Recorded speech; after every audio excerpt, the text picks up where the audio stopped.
প্রত্যেকটা আর্টিস্টেরই একটা করে সিগনেচার আইটেম থাকে, আর আমাদের সিগনেচার আইটেম হলো এই কুলোটা। এই কুলোটা আগের বছর আমরা দেবলীনা নন্দীকে পাঠিয়েছিলাম, আর তারপরে তোমাদের কাছ থেকে এত ভালোবাসা পেয়েছি যে সেটার কোনো তুলনাই হয় না। আজ আবার প্রায় 1 বছর পর বিয়ের সিজন যখন এলো, তখন আবারও এই কুলোটা বানাতে শুরু করলাম। এই কুলোটা বানাতে কিন্তু আমার ভীষণ ভালো লাগে, আর এই কাজের ভিডিওগুলো তোমাদের সঙ্গে ছোট ছোট করে শেয়ার করতেও খুব ভালো লাগে। তবে মাঝে মাঝে একটু ভয় পেয়ে যায় যে এখন তো শুধুমাত্র ন্যাকামো আর অশ্লীলতা করলেই হাজার হাজার ভিউজ পাওয়া যায়, আর মানুষজন তার পেছনেই ছুটছে। কিন্তু আমরা তো সেগুলো পারি না করতে, সেই জন্যই আমরা পড়ে রয়েছি সেই একই জেদ নিয়ে যে আমরা আমাদের শিল্পকলা এবং আমাদের ট্যালেন্টকে সবার সামনে তুলে ধরবো, এবং তাতেই তোমাদের ভালোবাসা পাবো।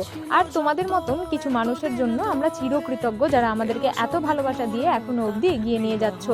আপকামিং বিয়ের সিজনে কিন্তু অনেকগুলো বুকিং আমাদের অলরেডি নেওয়া হয়ে গিয়েছে, আর এই কুলো, গাছকৌটো, তত্ত্বসূচি, এই সমস্ত জিনিসগুলো আরও অনেক নিত্য নতুন ডিজাইনের কিন্তু তৈরি হচ্ছে। নভেম্বরের বুকিং কিন্তু আমাদের অলরেডি ক্লোজড হয়ে গেছে, তারপরে যাদের বিয়ে রয়েছে তারা কিন্তু চটপট বুকিং সেরে ফেলো।